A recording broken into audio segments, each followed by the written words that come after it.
A family man, an Air Force officer, vanishes into thin air. We were supposed to have a get-together. His family had a cookout scheduled that he responded that he would be there and never showed up. A police investigation leads to ghastly discoveries. He said that him and his uncle had even laughed. I wonder whose grave we're digging. He said that he was gonna first put some dirt around it because he said he was good at that kind of stuff. And a criminal trial exposes a mastermind whose evil strains the limits of belief. A Hollywood screenwriter could make something like this up. This is a creative criminal, somebody who will stop at nothing to get what they want. No sense of right or wrong whatsoever. I have never seen a case like this. Quite possibly the most dangerous, egotistical, diabolical person I've ever dealt with. It was astonishing.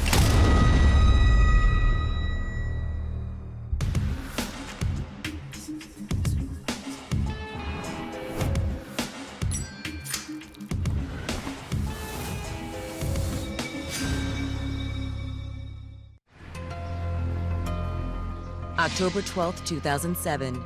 It's an ordinary afternoon at police headquarters in the Dallas suburb of Garland, Texas. But this routine day is soon disrupted by the arrival of two agents from the U.S. Department of Veterans Affairs. Hi, can I help you? Yeah, we're here to check on a property. They were investigating a default on a veteran's loan.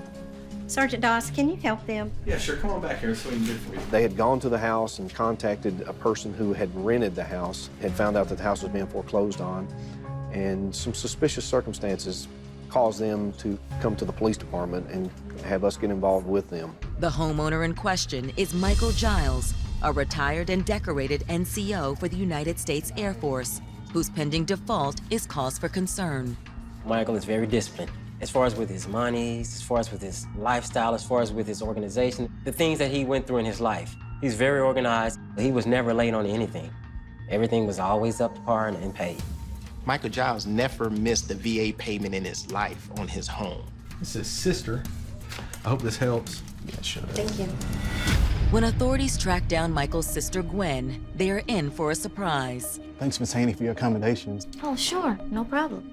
They asked me the last time I had any contact with my brother, and I told them that the last time I actually saw him was the end of June in 2006. So you haven't seen your brother for more than a year? No. Now, we've texted and emailed, but I haven't actually seen him. Has Michael Giles met some sinister fate? Or is there a more reasonable explanation for his limited communication? Michael Giles was a very private man. He was always to himself.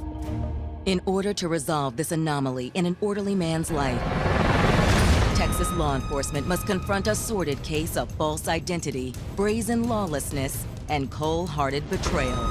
It was amazing what this person could do. It was like a puppet master, just pulling all the strings.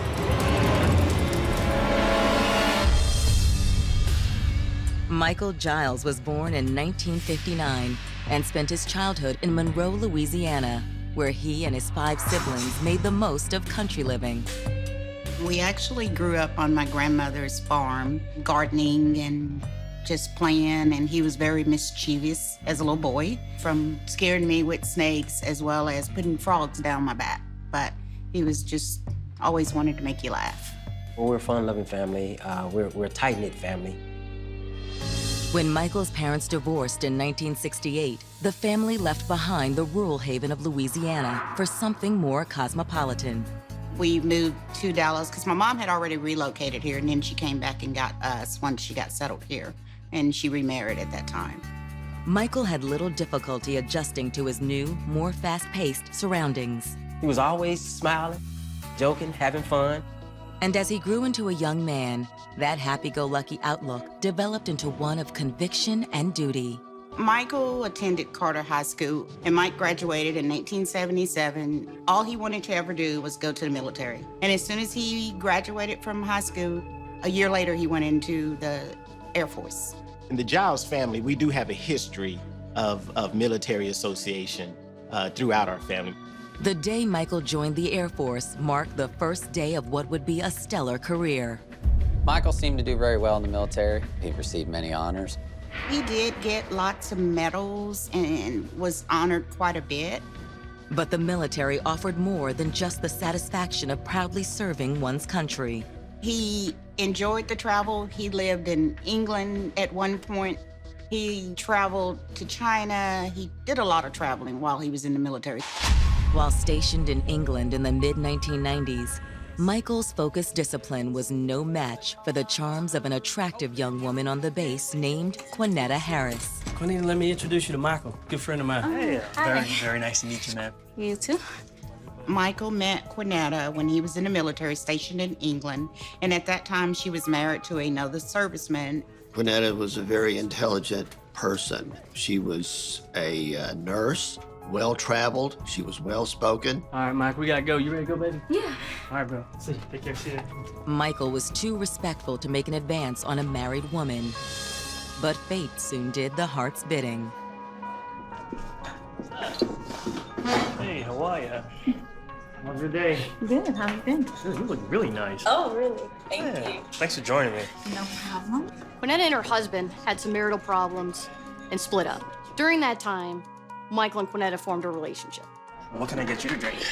I'll take what you're having. Sure. After her and the other guy divorced, Mike went to her ex-husband and asked him if he minded if he dated Quinetta. And he gave him his blessings. Cheers. Cheers. Michael and Quinetta appeared to be an item. They continued their relationship overseas. But soon, the itinerant nature of military life wrought havoc on the romance. And in 1998, Michael retired from the Air Force and returned to Dallas. He made his way back to Texas, started planting some roots down in Garland, Texas, started working for Southwestern Bell. But once back home, Michael found Quinetta hard to forget. There was allegedly an on-again, off-again relationship between those two, that they would meet up every so often. She was living in Detroit. He was living here in Texas, but she would visit him. While smoldering passion burned, the fire eventually fizzled out again, and Michael resolved to lead a comfortable life in the quiet of military retirement. Michael Giles' discipline when it came to his lifestyle was very meticulous. He saved every dime. He made the right decisions. For Michael to have come from a farm the way we grew up and to have become the man that he was awesome. It was simply wonderful, and I was very, very proud of him.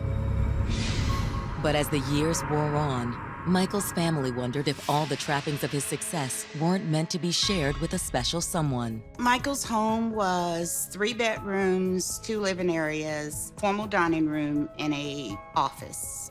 He had a life that I would be proud to emulate, buying his house, getting his life in order, and then he'll be able to share that with someone special. When Michael attended a family event in 2006, the arrival of a surprise guest made them wonder if he hadn't already found that special someone after all. Hey, everybody, this is Pamela. Michael and Pamela first met during his military days when he had been stationed in New Mexico. They had since reconnected and struck up a relationship. He introduced her to the aunts and the uncles and nieces and nephews and all that. We really thought that it was a serious relationship. These first buds of love had to survive the harsh realities of living hundreds of miles apart. She was a nurse back in New Mexico. But distance did little to dampen their devotion to each other. He continued working, but was also spending a lot of time with Pamela. They were seeing each other a lot, especially since they didn't live in the same city. For Michael to introduce Pamela to our family and have her come and visit him as often as she did, we really thought that it was a serious relationship and they would end up getting married. After so many years of discipline and commitment to his military service, Michael Giles finally found himself settling into happiness and peace. And Michael had a great life. He had a home in a nice area. He had a nice job. He had good military benefits. He had what appeared to be a good girlfriend at the time. So he was living what we would call the American dream. But his family now wonders, with fear mounting by the day, if Michael had simply decided to walk away from his picture-perfect life, or if the answer to his disappearance is something more sinister. It was the money trail that started bringing everything to light, and when the mortgage wasn't being paid, set off all kinds of red flags.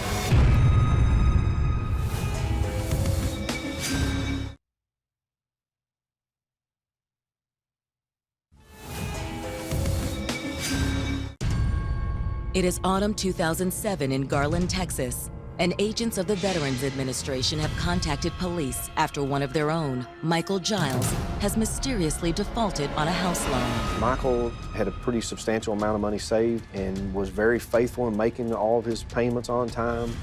And then just abruptly in 2006, they stopped receiving any payments from him. Interviews with Michael's loved ones confirm for authorities the possibility of something amiss. The last communication that I had with him was on June 30th. But the family also indicates that lengthy periods of time without contact was not unusual. Michael was a private person. Michael sometimes went a few weeks without talking to his family and friends. He kind of kept to himself if something was bothering him. It's that military thing where I can handle my own. But even a family accustomed to Michael's habits couldn't deny something strange about their last contact. Hello? The last time they had seen Michael was at the end of June. And he was supposed to come over on July 4th for a cookout. They received a call saying that he was not going to be able to attend this cookout. Oh, is everything okay? Michael always attended our family gatherings, especially on holidays, because he loved to eat. Okay, baby, well, call me back, all right? Bye. As the months rolled by, the family describes having to subsist on only the barest scraps of communication. The family would continue to try to reach out to Michael via email and text message. Sometimes they would get responses back that were just very short. I'm okay, that's about it. No detailed explanation of where he's been, what he's been doing, nothing of that nature. Until one day in early 2007, when Michael's mother got a phone call. Her phone rang from Michael's cell phone number. Michael? But it wasn't Michael on the line. There was a lady called and said that she was calling from a cruise ship and that Mike had dropped his phone leaving off the boat. A cruise? Yes, he and his lovely wife. His wife? She said that him and his wife were getting off the boat and he dropped his phone, and to let him know that she would turn it into the steward. Okay, thank you. Bye. The family breathed a collective sigh of relief. After receiving that phone call, I called my sister and I told her, I said, Mike's gone off and gotten married. We didn't know because of that privacy level he kept. You think him and Pam finally hitched up and he didn't let us know anything about it? I don't know. But when VA agents contact Pamela via law enforcement in New Mexico, the answer isn't what they had hoped. I haven't been on a cruise, and Michael's not my husband. He was my boyfriend. Okay, when was the last time you were in Dallas? Maybe over a year ago? The fact that Pamela hadn't seen Michael in so long was disturbing, because they were just starting to get serious around the time that he was last seen by his family. And have you recently seen Michael? Not since the last time I went to Dallas. And then he sent me a text message saying that he needed some space and some time to think over things. Pamela was heartbroken that Michael had cut her off cold turkey. Eventually, she decided to move on with her life. In October of 2007, with suspicious elements mounting, agents make the recommendation that Michael's family had been fearing. They informed me that I needed to file a missing person report, which was very concerning to me. Something must be wrong. Missing person's been filed. We're all suspicious now. We don't know where to begin to look, what could have possibly happened. With Michael's disappearance now officially a police matter, investigators, led by Garland detective Gary Sweet, expand their search. And what they find quickly takes them into unknown territory. When we checked his financial records, we found that all the money that was coming out of his accounts were coming out in the Detroit, Michigan area. It's a development that shifts attention away from Michael's former flame, Pamela, in New Mexico. She was eliminated as a suspect. There was nothing there to lead us to Pamela. But the flurry of financial activity in Detroit gives Detective Sweet his first concrete lead. Hello? Yes, Gwen, Detective Sweet. Would there be any reason why Michael is sending money to Detroit or co-applicant by the name of Quinetta Harrison? When investigators make a trip to Detroit, they'll uncover a shocking secret that suggests Michael may very well still be alive. His friends never knew, his family never knew. Everyone was baffled.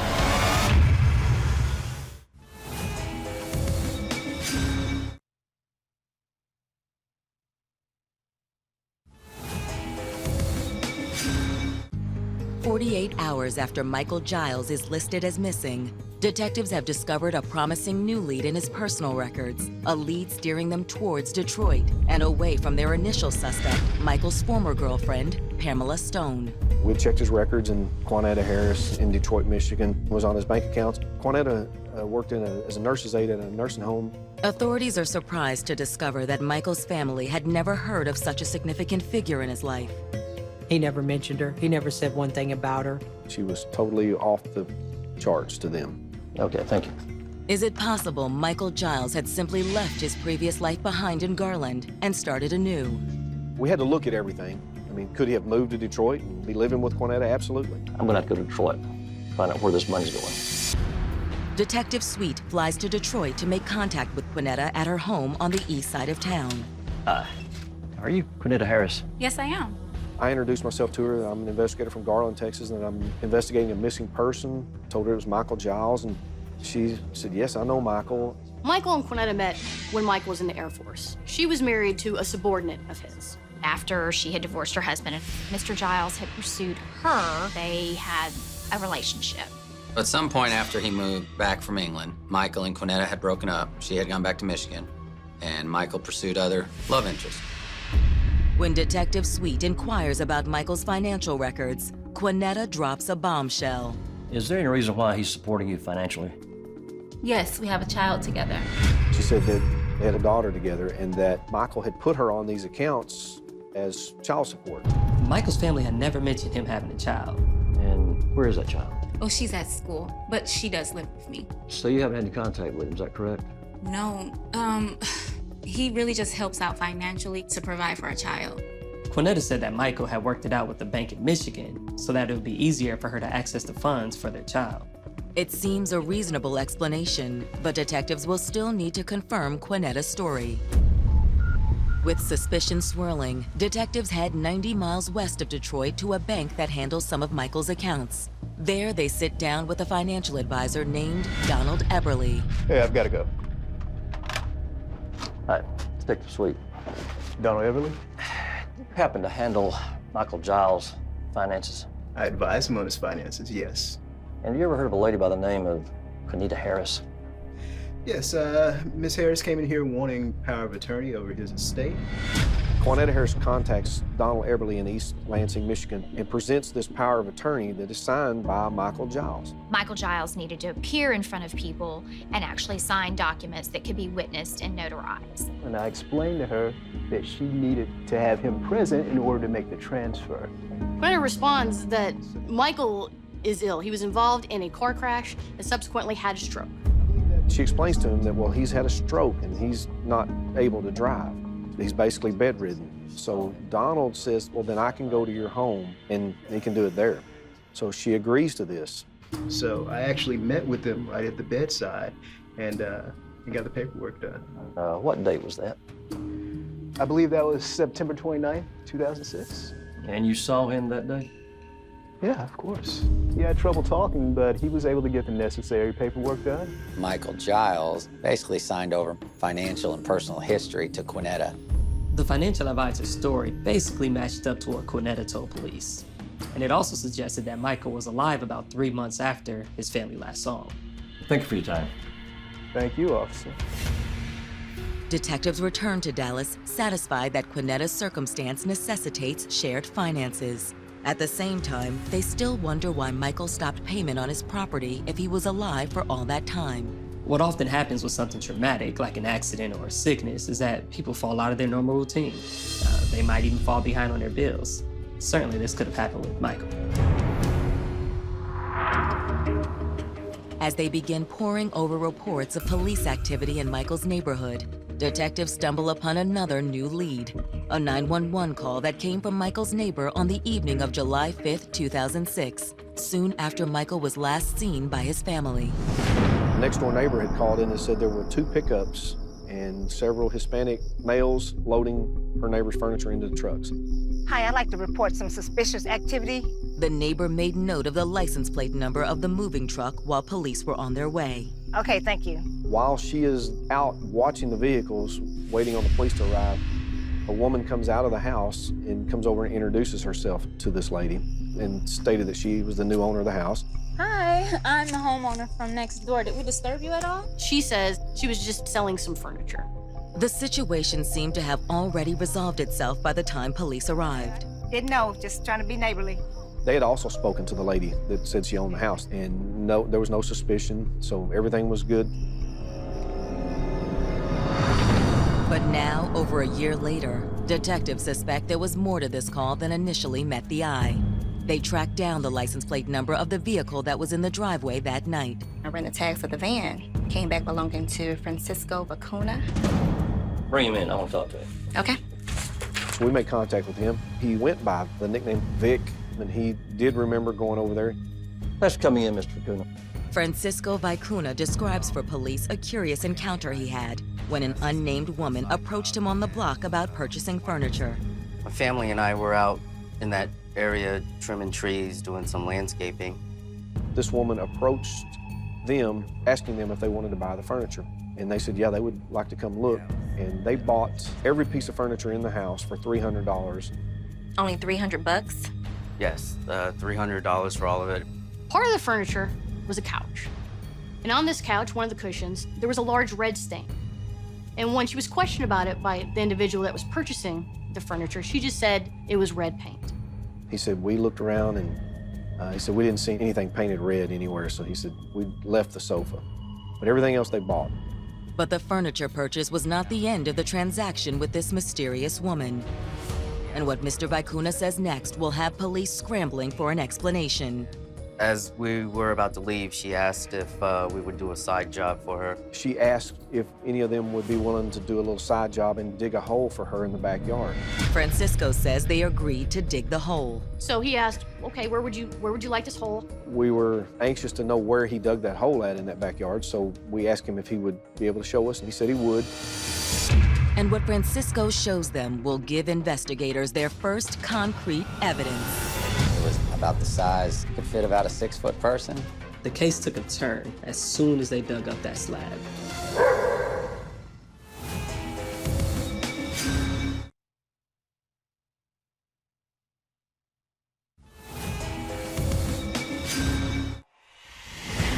Six days after former Air Force officer Michael Giles is reported missing, investigators are pursuing a new lead. According to a man named Francisco Vicuna, aka Vic, someone claiming to be the owner of Michael Giles' house hired Vic and his uncle to dig a large hole in the backyard. Vic leads detectives to the house, where they find a strange addition to the hole that had been dug. They found this mysterious slab, a 4-inch slab of concrete that's not in the ground like a sidewalk, a slab above the ground like maybe you'd set something like an AC unit on. But it wasn't the right size, and in the location it was, it made no sense whatsoever. It looked totally different than the other cement, and it wasn't there before. Detectives now suspect they are onto something big. But while authorities gather resources to search the house and property, detectives need to be sure of one thing: the identity of the woman who ordered the hole to be dug. One of the individuals that bought the furniture, he was shown what we call in Texas a 6-photo lineup. Quinetta Harris was in that 6-photo lineup, and he picked her out immediately as the person who had sold him the furniture. We actually even found the contractor that poured the concrete and showed him a lineup, and he also identified Quinetta Harris as the person that hired him to put the concrete on it. Law enforcement has their suspect. Every single thing we found with Michael Giles came back to Quinetta Harris. But until they locate what's under that concrete slab, they're not yet sure what the crime is. On October 19, 2007, a week after Michael Giles has been listed as a missing person, Garland police, in cooperation with the FBI, begin poking around Michael's backyard. The Garland Police Department got permission to search the property, took a canine unit out there, and specifically led the canine around the area of the oddly poured concrete slab. They brought a metal rod with a handle and a sharp point and went around the yard and poked holes all through the yard. And then they had the dog go around and sniff the holes. The dog pretty much ran over every hole there until it got to the slab, and then it started pawing at the ground and sort of digging a little bit. The dog was interested in underneath there. He's got a positive alert over here. An alerted canine unit gives the investigative team the go-ahead to excavate the slab.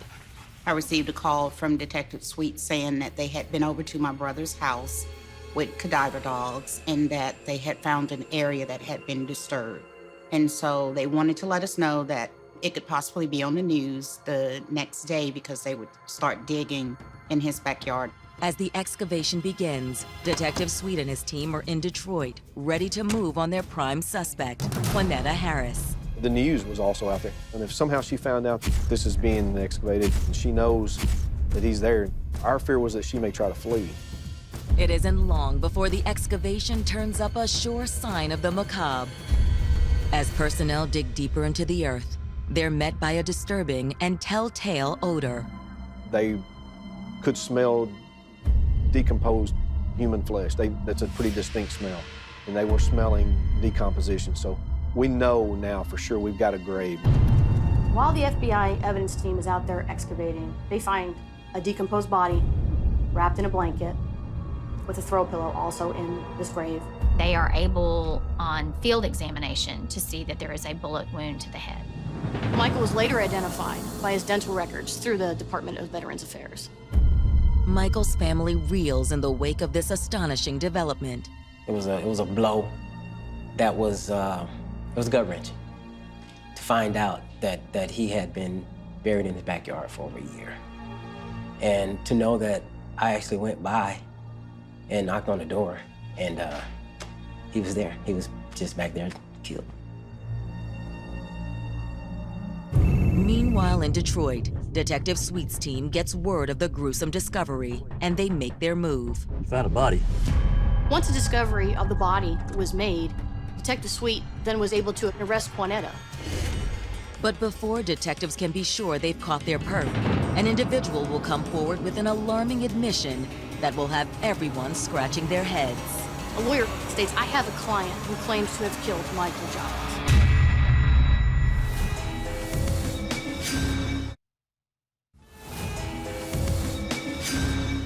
October 19th, 2007.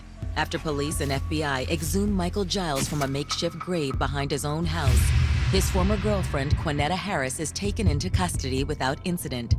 But under questioning, she resolutely maintains her innocence. When I confronted her and told her that we had her identified as the person selling the furniture, she still denied.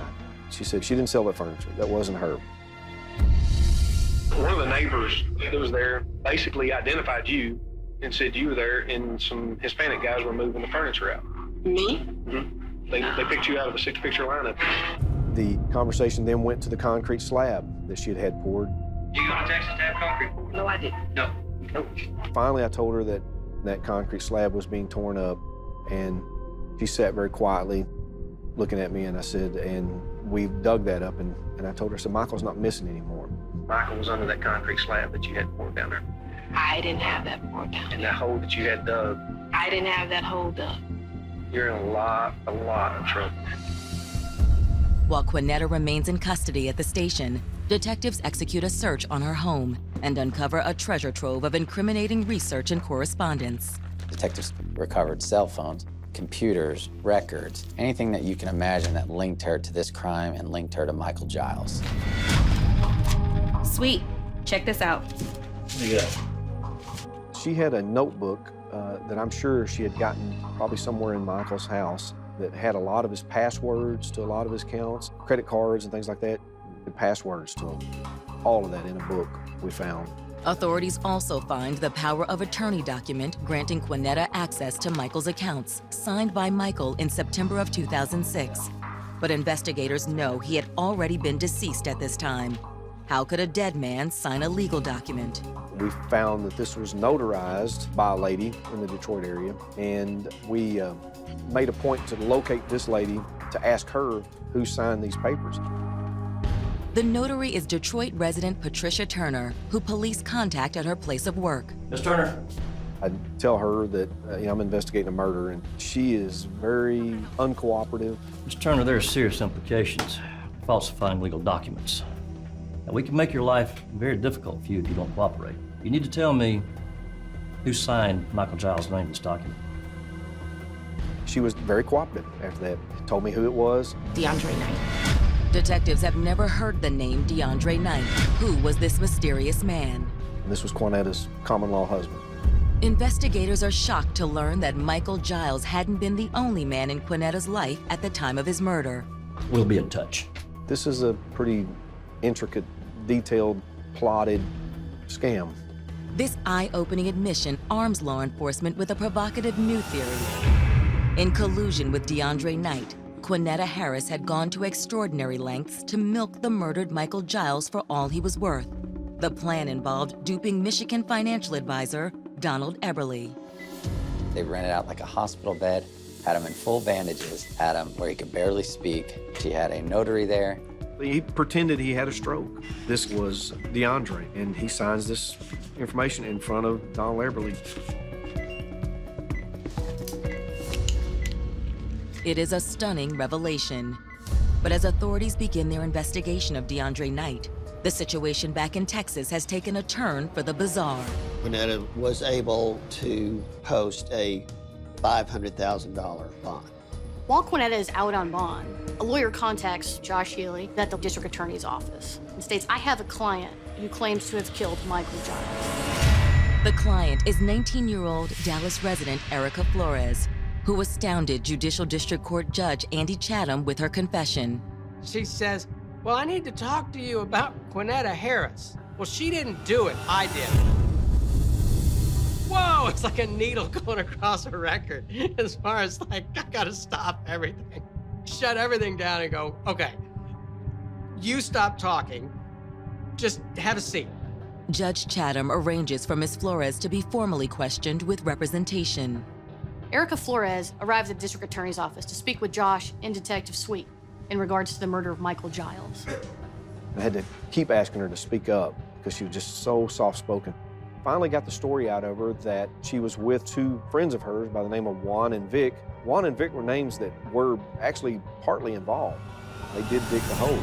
Vic and my gang picked me up and we were smoking and they wanted to rob a man at Walmart in Garland. And then they followed him home and then put shirts over my head and pushed him in the house. When Victor came and gave me the gun and told me to shoot him. And after that, put the body in the bathroom and we left.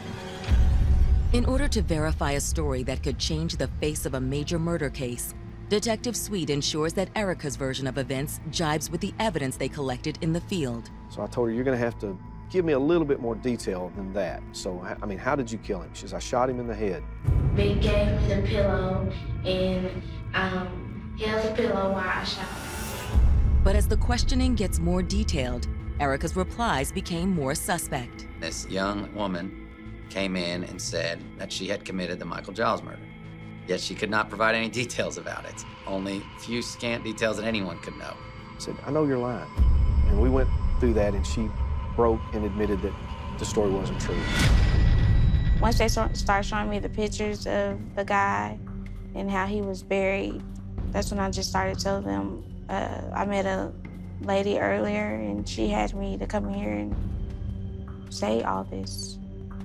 When Erica's mother, Elizabeth, is contacted, she's shocked by her daughter's confession. The police came to my house, said, your daughter been convicted of murder. I said, no, that's a lie. That's not true. Elizabeth agrees to come down to the station where her daughter is still being held. After detectives explain the situation, they separate the two of them and conduct further questioning. Erica describes for authorities the extraordinary circumstances that compelled her to make the gravest of admissions. From the beginning, how did you first get started with this situation? A lady called me the day before yesterday. I was at home and I received a phone call. Hello? Hi, is this Erica? And she was offering me a job to be a private investigator. We're investigating the systematic racism in the court system here in Dallas, and we're wondering if you'd like to help with this worthy cause. Can we meet for an interview? My daughter said, Mom, I got a job interview to go to. And I said, where? She said, downtown. I said, okay. I had been doing a lot of job applications online. So when I got the call, I was just like, oh, thinking hey, I got a job offer. It seemed to be official, so that's why I went to the interview. I'll let you know how it is. Okay. At the time, I didn't think of anything of it. I just thought I was getting interviewed for a job. During the interview at El Centro College in downtown Dallas, the woman Erica met with laid out a plan that Erica couldn't have known might have landed her in prison. While we were there discussing the job, she introduced a letter that she had pre-wrote, and she had me to copy everything down. She told me the people that I would be meeting, and she told me to basically act like I did. She said the reason for this was because they were incriminating Black people, and she wanted to see how they would treat me because I was Black. Detectives are floored by Erica's story. They leave the room to go speak with her mother, Elizabeth. As detectives explain the details of the crime to which her daughter had confessed, Elizabeth makes a disturbing connection. And the light bulb goes off for Elizabeth. That sounds like Quanetta Harris. You know, I know how she look. According to Elizabeth, while she was serving time in jail on drug charges, she befriended Quanetta, who was in custody awaiting trial. I was in jail with her, and she told me her story. I did 5 months, and she did like 2-3 months. how many conversations do you think you guys had? Numerous. We talked late at night.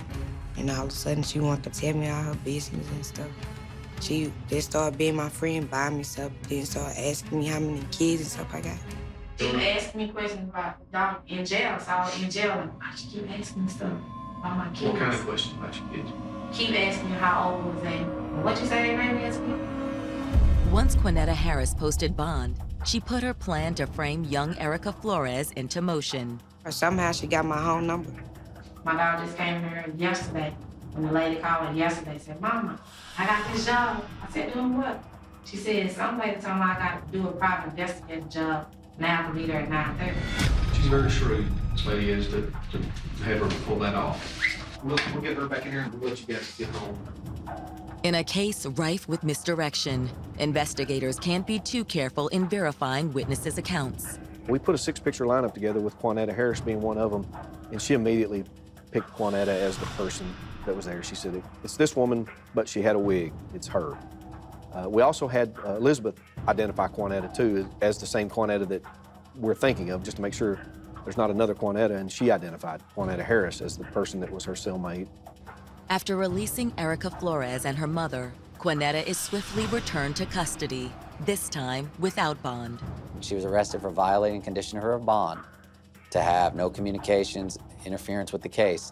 And a search of her Dallas apartment confirms, beyond doubt, that she was behind the nefarious plan that almost sent Erica Flores to prison. When they searched the apartment, they found the script that had been given to Erica Flores to write down and to report to Josh and Detective Sweet. But even though Quanetta Harris is now in the hands of law enforcement, she's not going down without a fight. This woman just wouldn't stop. She was still trying to manipulate the situation, even from jail.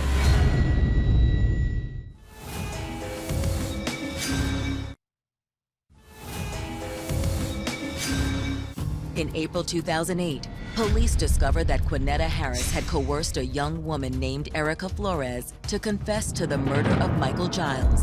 Quanetta had manipulated this young girl as a last-ditch effort to get out of jail. Once the detectives connected the dots, they arrested her again, this time without bond. Quanetta Harris waits in jail for a year and a half, and on October 6, 2009, she faces a jury of her peers as the state lays out a case of prodigious greed turned deadly. Quanetta, she killed him for everything. She wanted all that he had, and she was gonna do anything to get it. Prosecutors argue that Quanetta waited for the perfect moment to execute her plan as she visited Michael in his home. At some point, Michael's asleep on that couch. Quanetta approaches with the gun, covers his head with that pillow, and shoots one time into his head.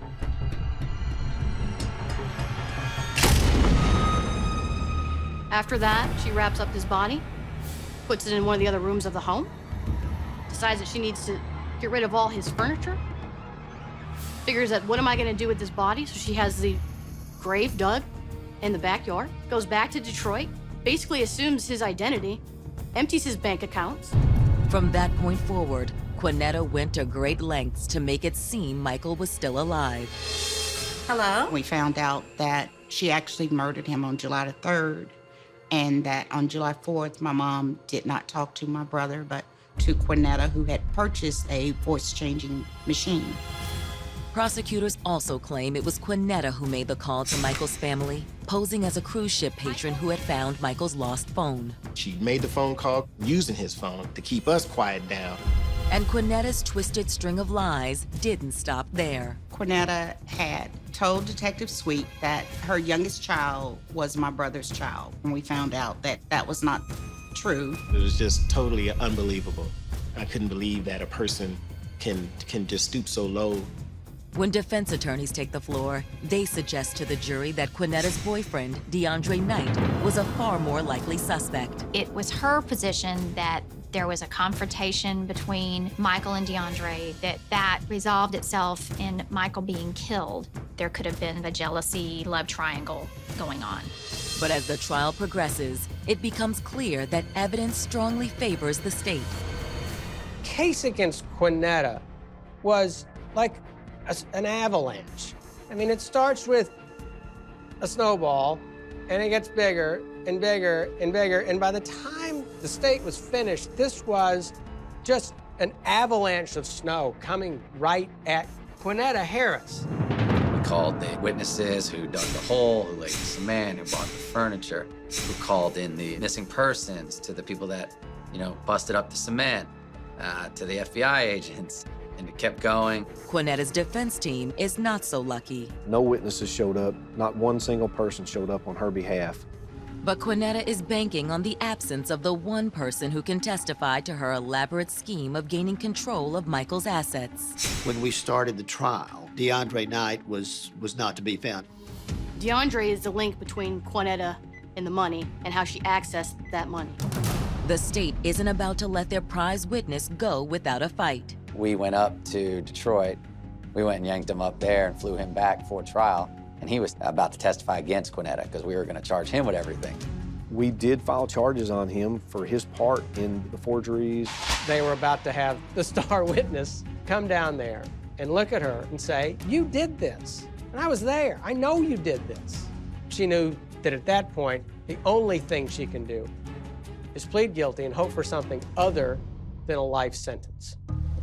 On October 12th, Quinetta Harris takes a plea deal, and the trial is stopped. The plea agreement was that she plead guilty for murder and she would be sentenced to 50 years. DeAndre Knight also takes a plea deal. He did plead guilty and took a plea. He didn't do any time. He got probation and basically banned from the state of Texas. Quinetta is remanded to federal prison, but for a justice system anxious to close the book on this bizarre case, one final twist awaits. When Quinetta was officially sentenced, we thought that was the last we'd see of Quinetta Harris, but we were wrong.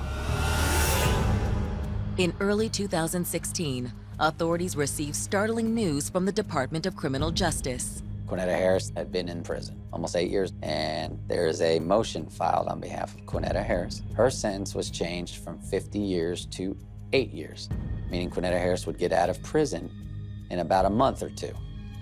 It was signed by the new district judge, Judge Amber Givens. Somehow the prison officials saw this and didn't think that was right. Prison officials contacted the court and found out that the judge's signature had been forged, and the document was a fake. It was a brazen bid for freedom by a person unpricked by conscience and heedless of the law. In my 17 years of law enforcement, I've seen and come across a lot of things, worked a lot of cases. I have never seen a case like this. Quinetta Harris is quite possibly the most dangerous, most egotistical, diabolical person I've ever dealt with in the criminal justice field. She's manipulative. Whatever she has to do to get what she wants, she'll do. But the law will now confine Quinetta Harris, and the family of Michael Giles will resume the long process of overcoming the loss of a man who chose the wrong woman to love. Only God knows the miraculous things that he was getting ready to do, the sons and daughters he was getting ready to have. He was the best brother ever, honestly. He was. He was a really good guy, and had he lived, he would have made some woman a really, really good husband.